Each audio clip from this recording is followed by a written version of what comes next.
نحن بنسوي قاعده حق الازواج يسوون ليله الدخله هذه. انت عرس اول يسوون مثل وثيقه سفر. انت تتزوج اول عقب تتكلم. الله يهداك انت بس. زين. في الامارات اليوم الخبر هذا من هونغ كونغ، رجل يسافر الى كندا. يسافر شيبه ويرجع ويوصل شباب. يسافر عمره شيء 70. شوف على الشاشه، شوف الصوره الاولى هناك وهو شيب مسوي ماسك لا وقناع وتعبان عليه. الرجال خدع السلطات في مطار هونغ كونغ، ركب الطياره رايح كندا، وبالشباب في نص الرحله قاموا تنزل طياره، دش الحمام شال القناع، رد لهم واحد شباب لا وبعد لك عليه شويه. شوفه في الصوره طالع كيف مرتب عليه، طالع كانه ابد. هو هي نعم مره تقول شيبه. هي نعم لو نظاره وكاب بعد الاخ. زين كيف انت يوم وصل قال ابى اللجوء. ها كيف انتبهوا له؟ هو في الطياره شال القناع. العداله في الطياره انتبهوا له. ايه بس قال الحين لجوء انا وصلت كندا خلاص. ما تعرف ايش ثابتم. الحمد لله الشكر لك. طيب في الخليج شوف هذا الظاهر. ها كاريكاتير جديد. كاريكاتير جديد. انا احب الكاريكاتيرات، احب اعلق عليها شويه وياك. فنشوف الكاريكاتير هذا على الشاشه. هذا عود ما شاء الله عليه، واللي تحت فقير وثيابه مرقعه وحالته حاله وتعبان. يذكرني بواحد من الشباب كنت اعرفه زمان. فوق ولا تحت؟ ها؟ اللي فوق. اللي فوق.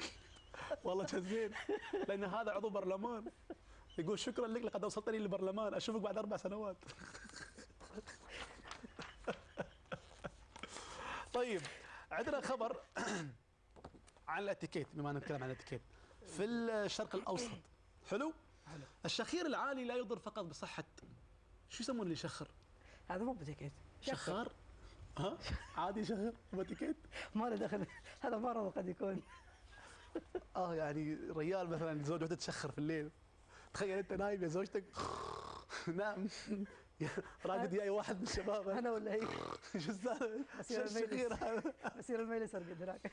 صدق يعني. المهم الشخير العالي لا يضر فقط بصحه الشخار نفسه، ويسبب امراض القلب والدوره الدمويه واضطراب النوم وثقل السمع، وانما يزعج ايضا الزوج والاولاد، وربما يزعج الجيران كذلك. البنايه كلها الجيران.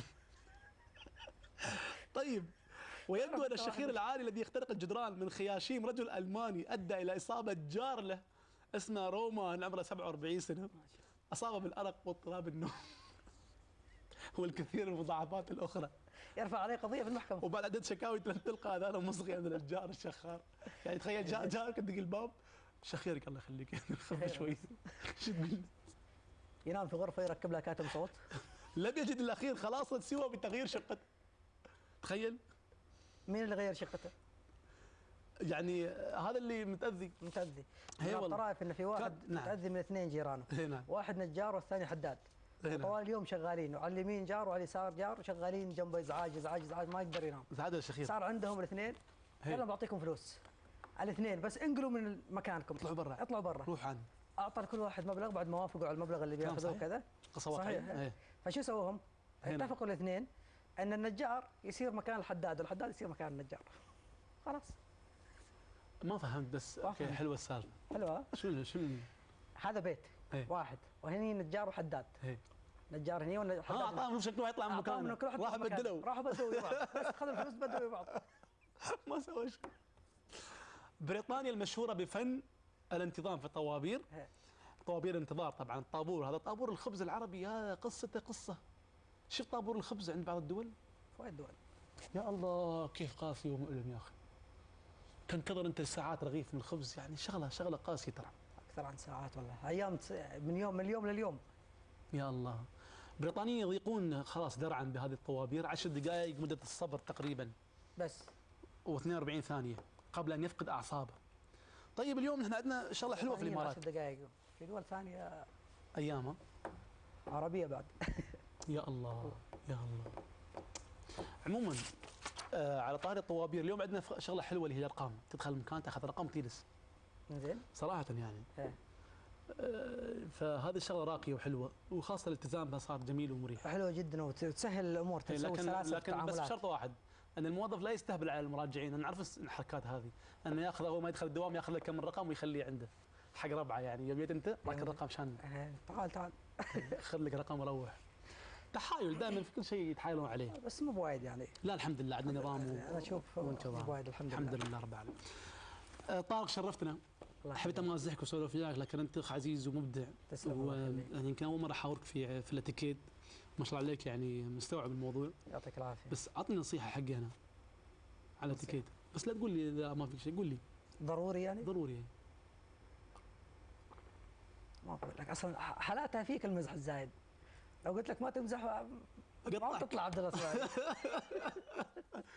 لا والله تدري انا ما اتكلف الشيء هذا، يعني طبيعي. انا مراتي ما حصل حد هاي قطعه. طبيعتك، انا اعرفك من ايام الجامعه، طبيعتك. صدقني ابطل جامعه سيارتي لما طالع. لا بالعكس، ما عزيز شاء الله الغالي. عليك، وانا عزيز استانس الغالي. دومي يوم اسمعك كنت في الاذاعه. عزيز الله الغالي، يخليك. شرفتني اليوم يعطيك طالع. العافية. الله يوفقك الله ان شاء الله. الف بس شكر. انت وعدتني زمان تعزمني على مندي. على مندي؟ هي مره اتصلت فيك قلت لك عبد الله شو سويت انك نحفت؟ قلت لي ما بخبرك. هي. اول نتغدى مندي وبعدين يصير خير. كذا يعني. ترى ازعجوني والله. زين. ما تم تجيب في الامارات ما اتصل فيني تليفون. كيف زين، ضعفت أنت وكيف وعدتني. ضعفت؟ تصدق انا مره واحد اتصل فيني تليفون، خبر السالفه يا المشاهدين. اتصل فيني تليفون انا كان وزني 160 هي. وضعفت، وكنت جالس طالع جريد مجله على الظهر، واتصل في تليفون: ابو حميد تعبت، ما قبلوني في الكليه، ابى اضعف، شو سويت؟ وهذا السؤال شو سويت كنت اتلقاه في اليوم 50 60 مره يعني بدون مبالغه. فانا فاتح المجله على صفحه الطبخ، هي. حلو، ففي المقادير مال الطبخات، زين. فقلت له اوكي انا بعطيك المقادير وانت اضربها بالخلاط. حلو. كلها. قال لي شو؟ قلت له دياي 2 كيلو دياي، يكتبوا في ورقه قلم. هي. قال 2 كيلو دياي، قلت له اوراق من الشبت. قال لي شو الشبت؟ قلت له والله ما اعرف هذا، اكتبه بس انت الشبت انا اقرا شو مكتوب. حبه السوداء، اكتب 2 ملعقه جبن. قال جبن؟ قلت له اكتب 2 ملعقه جبن. والله ما ريال مرزوق، كتب كل شيء. رياس مرزوق، انا لازم اجيب عشان يصدقوني المشاهدين، عشان تعرفون الامتان كيف عذبوني. 3 ملاعق مش عارف حليب، 2 ملعقه ملح، هذه كلها. 2 مش عارف شو. حلو. قرا المقادير، زين. خلصت. قال شو اسوي فيها؟ قلت اضربها بخلاط. قال لي بعدين؟ قلت له حطها شعرك. يقول لي كم يوم؟ يقول لي كم يوم؟ مصدق الريال. فلمتان انا اقول لا تسمع اي نصيحه يعني، خاصه مني انا، اصلا عشان جينا ما انصح. زين الحين طيب. ضيعت السالفه اي سالفه؟ ومثل العزيمه الحين. عزيت المندي؟ إيه. فاق طيب، ويا الانتاج اعطوه واحد حبه مندي يفكونا من شره. نحن ناخذ فاصل فارق. شكرا على حضورك اليوم الله معنا. يخليك، يعطيك العافيه. عندي بعد الفاصل ام الاسعاف في الامارات، امراه اماراتيه نموذج رائع في الامومه والاخلاص وحب الوطن والتضحيه والبذل وحب ابنائها. امراه رائعه جدا في تضحيتها في حريق الجوز، وهبت نفسها مع انه ما كان دوامها، لكنها ذهبت الى موقع الحادث هناك واسعفت اكثر عن 60 شخص. تمت اكثر عن 12 حتى يمكن اكثر عن 17 ساعه في عمل متواصل في مواجهه النيران والخطر والدخان والحرائق والالام والمنكوبين. امراه رائعه جدا وراقيه جدا، تعتقد للوهله الاولى لما تراها في التلفاز بان جميله الزعابي امراه حديديه، ثم تكتشف لدى لقائك الأول بها بأنها أم رائعة من أمهات الإمارات اللي كلهم طيبة وحنان وخير وبركة. ما أحلاك يا الإمارات وما أحلى أهلك. بعد الفاصل إن شاء الله جميلة الزعابي في حديث الأمومة ومواجهة المصاعب.